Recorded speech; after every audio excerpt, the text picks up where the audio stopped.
Manila Broadcasting Company. Ang programa nga maghatag og kasayuran ug katin-awan, mga impormasyon para sa tibuok probinsya sa Biliran. Impormasyong Biliran, kauban ni Kuya Mark with Congressman Jerry Boy Espina sa Radyo Natin FM.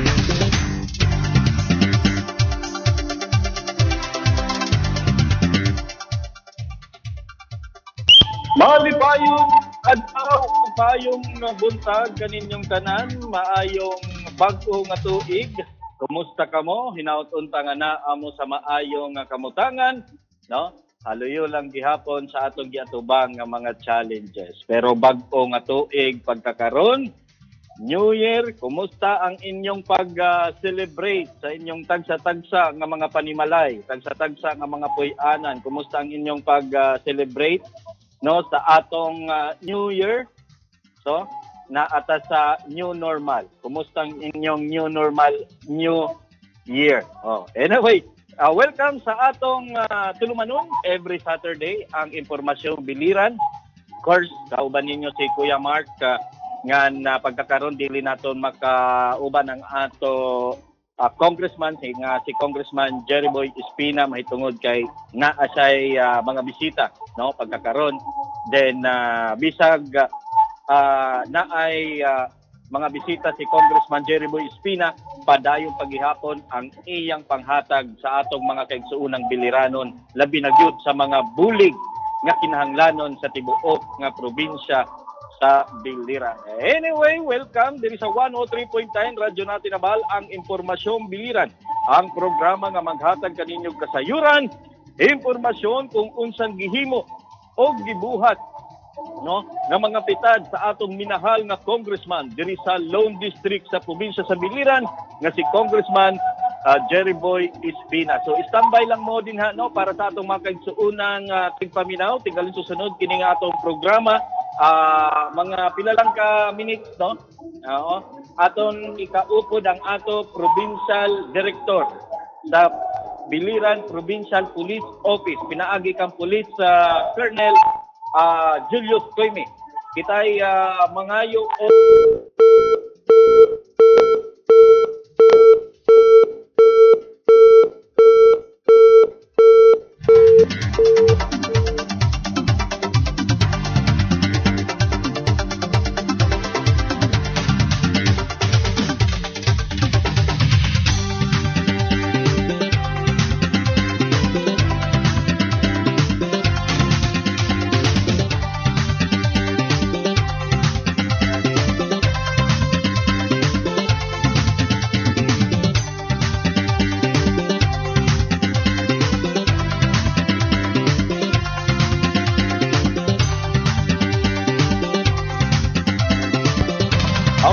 pasensya na. Medyo nautod ang ato linya, no? Kay naalang ta sa pagkakaroon naka-work from home. Ayun. Anyway, January 2, kumusta nanay nato mga kaigsuunan nato, no, sa 8 ka lungsod.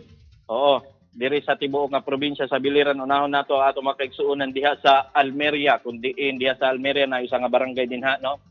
Ang ato igsuon ang hinahanglan og financial assistance. Largo dayon New Year, no, nagpahatod dayon si Congressman Jerry Boy Espina og financial assistance. Unya ato na ihatag kaninyo ang details. Nga syempre kumusta ang gihapon nato ato mga kaigsuonan diha sa Biliran, no, sa Kabukgayan, Kaibiran, Kulabak, Kawayan, Islahan, Maripipi, and of course, diri sa Nabal, kung asa ta nag-program pagkakaroon, we are live all over the world. Pinagi sa atong Facebook Live. At the same time, live gihapon ta nga inyong mabatian via FM band diri sa Nabal, sa 103.9 Radyo Natin. Para sa inyong concern, suggestion, reaction, no, very much welcome na ni Kuya Mark na ang ato number 0912-636-7141. Again, 0912-636-7141.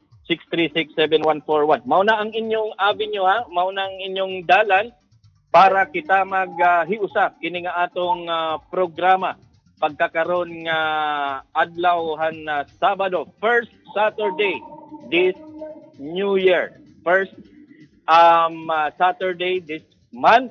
Oo. Ngan siyempre, no, before ta maghatag kaninyo og update may tungod nga COVID-19, una-unanay nato pasudlon, no. Sige Sir Koy, may kay naa pa ni siya pagkakaroon buruhaton aton lang gi pangayuan og update aron ma-inform gihapon ang katawhan biliranon kumusta ang gibuhat sa atong mga kapulisan, labi na gyud sa pamumuno, no, sa atong aktibo nga provincial director diri sa probinsya sa Biliran nga si Police Colonel Julius Coyme. Sir, maayong buntag kanimo. Welcome sa atong programa. Impormasyon ni Congressman Jerboy Espina. Maayong buntag po sa tanano, Kuya Mark. Salamat sa paghatag sa oras, no, gamay na oras kay imong programa ni Congressman. Salamat po ko kay Congressman ug sa atong Governor Espina na hantod ron na provincial director pagyapon ko sa Biliran. Bisan nilapas na ang 2 ka tuig sa akong termino, no, murag da extend pa ko usa ka bulan. So far, ang general assessment sa area, very peaceful, no? Wala tayo untoward incident. Tungod man ni sa mando sa atong kwan, sa kautusan ng ating Chief PNP, si General Debold Sinas. At saka ganun, nirelay rin ng ating regional director na si Police Brigadier General De Jesus na maximize yung police visibility, lalong-lalo na itong New Year, yung pagdaan ng New Year, dahil dapat iwasan yung fire incident, no, yung pagpaputok, iwasan yung kailangan manghuli ang mga violator sa pagputok. Kaya sa kautusan ng ating mga pinuno, agad-agad kong nirelay ito sa ating mga chief of police na i-maximize yung police visibility. Meron tayong dito nagpapatol sa kalye, ganon din yung mobile patrol. 24/7, kaya minaximize yung police visibility, manghuli ng mga violators. Kaya ito naiwasan, no, ito na naiwasan yung magpaputok, na prevent ito. Yun lang yung kailangan talaga, yung effort ng ating kapulisan. Kaya nagpasalamat ako sa lahat ng kapulisan dito sa Biliran Police Provincial Office at sa lahat ng mga station commanders at sa mga subordinate nito na sumusunod sila sa kautusan ng ating mga pinuno sa PNP. Kaya walang nangyari na insidente itong pagsapit ng bagong taon. Kaya maganda yung simula ng 2021. Kaya nagpasalamat ako kahit on quarantine. Actually, quarantine ako, Sir Mark, okay. No? Naka-quarantine ako, Sir Mark, kasi na close contact ko nung 19 December yung isang barangay captain dito sa Almeria. Nagkaroon kami ng kasala ng bayan, nag-attend kami. Okay. Tapos nagpositive itong barangay captain. Ako kasama kami nung pero nag-observe ako ng mask. Ganun din, katabi rin naman kasi kami nung pagkain, pero nag-observe naman kami ng distancing. Okay. Pasalamat ako, hindi nagtalsikan yung laway namin, kaya naging negative yung result. So far, hindi pa official yung result.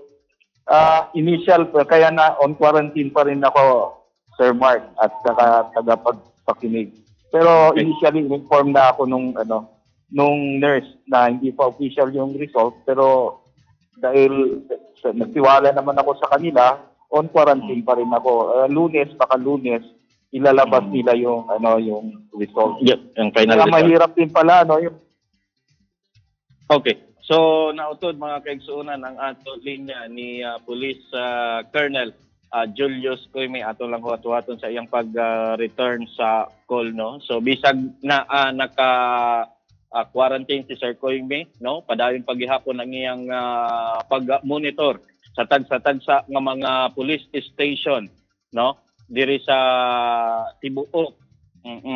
Okay, ay lang kadali lang atong ibalik ang linya ni Sir Coyme. May pasensya na. Hello, sir. Hello, pasensya na naputol. Oo. Okay. Go ahead, sir.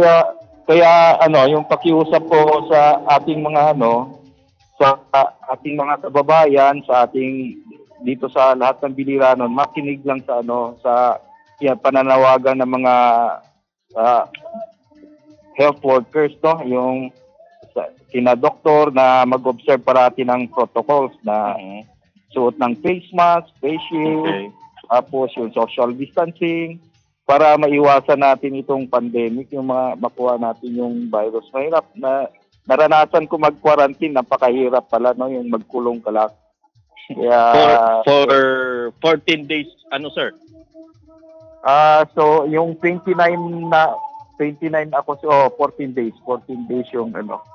Okay. Sinab ako ng 29 pang isang linggo, 1 week pa lang, malapit na mag-isang linggo. Okay. Kaya mahirap iwasan natin para hindi kakalat yung yung virus. Para hindi mahawaan. Hindi tayo magkahawa-hawa. Iwasan yung mga Kaya pasalamat ako. Lesson learned ko na rin ito. Kaya, yan lang. Siguro, nag-negative. Siguro dahil open air. Tapos, nag-observe ng distancing.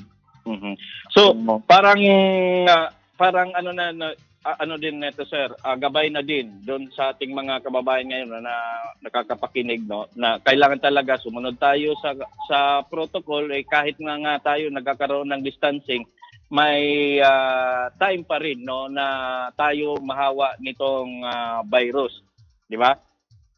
Correct yan, no, hindi lahat naman na saglit, tama diyan. Mas maganda talaga yung prevention, yung mag-iwas. Tayo at sumunod sa protocol na sinasabi ng DOH. Okay.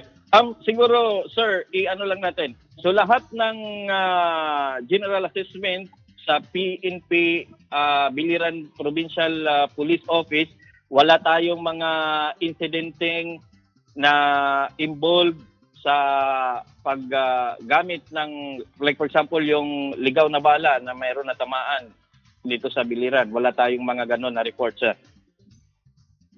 General assessment, walang reported na casualty ng paggagamit ng pagpaputok. In other words, negative tayo sa firecracker incident, tapos firearms, involving firearms, negative sa area natin. Kaya overall dito sa Biliran Province, wala, negative okay. Tayo. Kaya nagpapasalamat ako sa visibility ng ating kapulisan dito sa Biliran Police Provincial Office at saka sa ating mga chief of police na hanggang ngayon patuloy pa rin silang nagtatrabaho sa kalye. Okay. Siguro sir, ng ating pinuno. Okay. Siguro sir, lastly in information coming from your office, meron po ba tayong mga mensahe din na pwedeng sabihin sa mga nakapakinig ngayon, no, sa programa natin? Of course, sa lahat ng tagapagpakinig, maraming salamat sa maiksing oras na binigay niyo sa amin. Maligayang Happy New Year. Masaya ako dahil nandito pa rin ako sa Biliran. Sana ay magsama-sama ulit tayo next year. Hindi na siguro kasi medyo patapos na ang term ko dito bilang Police Provincial Office. Pagkakataon ko na rin ito na nagpapasalamat ako na masaya po ako nagsilbi sa probinsya ng Biliran na napaka-peaceful, no? Maganda yung ko rito, yung impression ko lalong general sa tao, sa mga public officials, lalong-lalo na sa ating very supportive na governor, provincial governor, no? Sila Governor Espina. Ganun din kay Congressman Espina at saka sa lahat ng mga opisyales dito sa probinsya ng Biliran. Kaya maraming salamat sa kanilang mga suporta. Yung during my stint dito sa Biliran as Provincial Director. Ganun din sa mga tao ng Biliran, no, yung napaka-peaceful, peace-loving people yung Biliran. Kaya napamahal na ako dito sa lugar, ganun din sa lahat ng mga tao. Kaya masaya ako sa ngayong taon, itong 2021. Sana tuloy-tuloy natin suportahan ang programa ng Kapusan sa kampanya ng mga peace and order. Sumusunod tayo sa marching order pa rin ni Pangulong Duterte. Ganon din yung ni Chief PNP, yung droga, kriminalidad, at saka sa mga iba pang krimen, no? Talagang gusto ito yung bagong Chief PNP, gusto niya i-enhance yung program dito sa anti-drugs campaign at saka criminality. Kaya gusto talaga niya sugpuin habang hindi pa natapos yung term niya, kailangan mawala na itong illegal droga dito sa Pilipinas. Sa Biliran, although dito sa Biliran, sa probinsya natin, minimal na lang naman, at least nakakontribute tayo kahit papano. Nagpapasalamat ako sa lahat ng tagapagpakinig at saka gano'n din sa inyo, Sir Mark, dahil binigyan niyo ako ng pagkakataon na ipaliwanag at yung mensahe galing sa ating mga namumuno at sa akin na rin po. At sa lahat, maraming salamat at Happy New Year.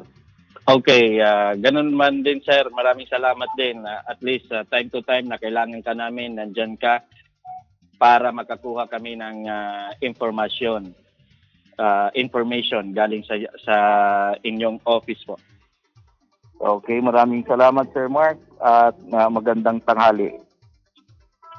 Okay, so mauna mga kaigsuon ang ato provincial director diri sa Biliran Provincial Police Office. Medyo nahirapan sa yung konti magtag-alog, but at least nakaya natin. Anyway, ang ato oras mga kaigsuunan, alas 11:20 na.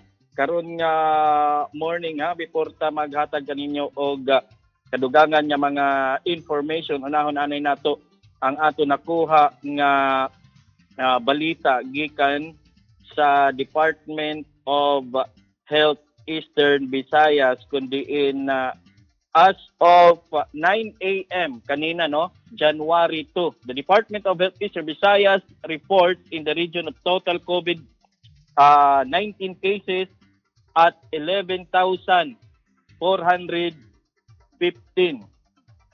Nga naanay 10,641 nga total of recoveries. Mahuman mga kaigsuunan nga madugnan, in 24, nga new confirmed cases recorded today. Karon nga adlaw, na ay 24 nga recorded new confirmed cases diri sa Eastern Visayas. So total of 11,000 na, as of January 2. So naanay 11,415 nga total, diri sa atong region, in Region 8, Eastern Visayas. So kining 24 nga new confirmed cases, ang 8 ani gikan sa Tacloban, 11 from Leyte. Ang Leyte atong himaymayon, 2 sa Alang-alang, 1 sa Carigara, 4 sa Kananga, 1 sa Palo, 1 sa Pastrana, 1 sa Tolosa, then 1 sa Tunga. Samtang sa Southern Leyte na ay 1. Then sa Samar na ay 4. Usa ani from Basay, 1 from Catbalogan, 1 from Santa Rita, then 1 gikan sa Villarreal. Ang mas maayo ning report, why napatik diri nga gikan sa probinsya sa Biliran. Hopefully dili na madugnan ang mga COVID cases, diri sa atong probinsya aron magpadayon paghihapon ang ato mga gihingyap nga matotally mawala na kini nga pandemya nga aton eksperyensyahan. Sanglit atong gipautro kaninyong tanan kung unsa ang mga protocol, unsa ang mga gipabuhat diya sa inyong mga tagsa-tagsa nga mga lugar sa atong mga hintuinan, no, nga kinahanglan magsunod, no, kung unsa ang mga protocol. Kay bisan gani inyong nabatian si Police Colonel Julius Pime, gingon siya nga nagka-social distancing, naka-face mask na siya, pero pasalamat lang gihapon, no, kay nag-negative ang iyang result. Ang iya nakauban dito nag-positive, so that's why nga kinahanglan gud maging mabinantayon kitang tanan. So before mag-end, no, atong tan-awon before mag-end sa 2020, no, padayon ang panghatag ni Congressman Jerry Boy Espina og mga hinabang manggani katong nag-aging December 30, no, nag-distribute si Congressman Jerry Boy Espina og maabot nga 25 kabuok nga mga nebulizers, no, nga ginpanghatag mangani sa first batch 25, then nag-additional sa second batch mabot og 30 ka units na tikang kagahapon. Mauni mga kaigsunan ang agingon niya nga naapay 100 nga gi-additional nga nebulizer ni Congressman Jerry Boy Espina. So may tungod na, no, padayon pa ang panghatag sa bulig sa atong congressman. Mangani aton nakita diri, no, ana atay nakuha nga information nga pila gihapon ka mga RHU, no, nga kanagani nga mga rural health unit nag-donate si Congressman Jerry Boy Espina before gihapon mag-end han 2020, no, karon lang December nag-donate si Congressman Jerry Boy Espina kanagani nga mga oxygen, kaupod ang accessories, gidonate sa atong mga RHU, sa atong mga rural health unit aron makabulig sa atong mga kaigsuonang biliranon nga nanginahanglan og oxygen. Basta kay imo lang ibalik. So kung naa nato yung mga kaigsuonan nga manginahanglan kining oxygen, kaupod ang accessories, so si Congressman Jerry Boy Espina nag-donate sa atong mga RHU na pwede magamit anytime sa atong mga kaigsuonang biliranon nga nanginahanglan. So manggani, no, sa atong mga kaigsuonan diha nga tigpaminaw, medyo short lang ang ato program pagkakaron. Naalatay 30 minutes this program this Saturday, bitin man gani, no, pero naapamantay mga importante gyud nga aradtuon, atay mga importante pod nga kinahanglan nato atindiran, moattend ta og usagihapon nga gathering, oo, para sa atong mga kaigsuonan.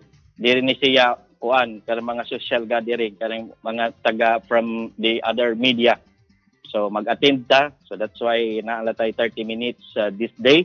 So si Congressman Jerry Boy Espina naghatag kaninyo og mensahe, no, naadiri ang mensahe sa atong congressman as we welcome 2021. Let us learn from the challenges we have gone through in 2020 and make each bad or good experience a major point to make us even stronger and more resilient to face the new years. Despite uncertainty, there will always hope. With understanding, mutual support, and following protocol set forth by those authorities, we will overcome this pandemic safe and victorious.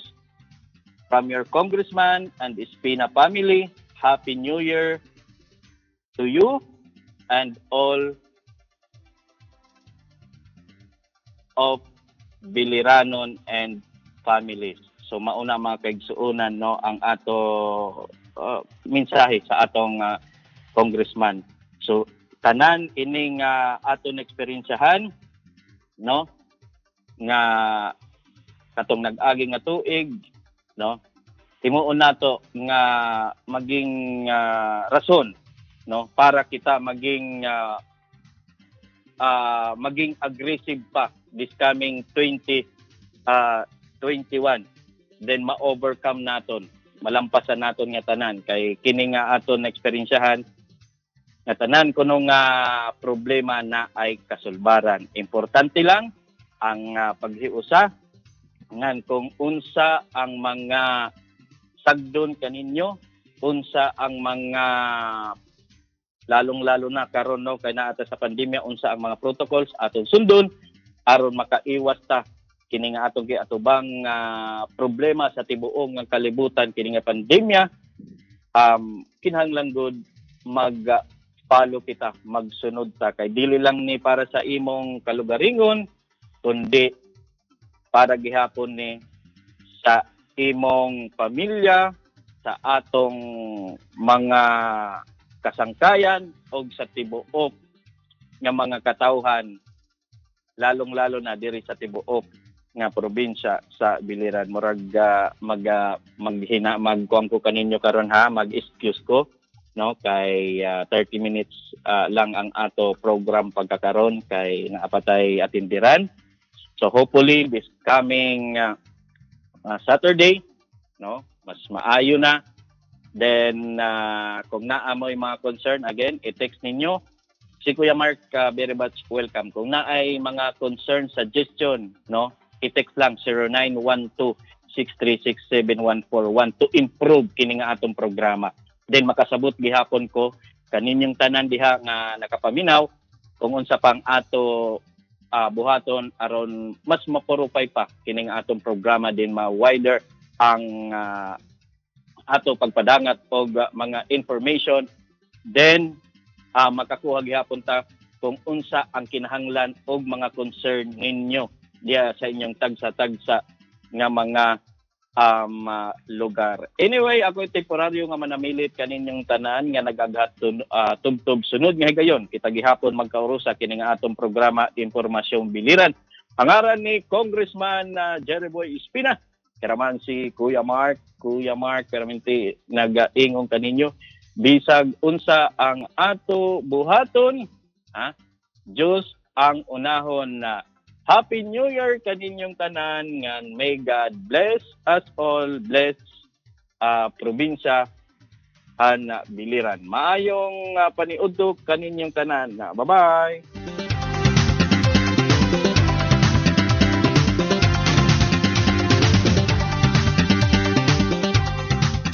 Ang programa nga maghatag og kasayuran ug katin-awan, mga impormasyon para sa tibuok probinsya sa Biliran. Impormasyong Biliran, kauban ni Kuya Mark with Congressman Jerry Boy Espina sa Radyo Natin FM.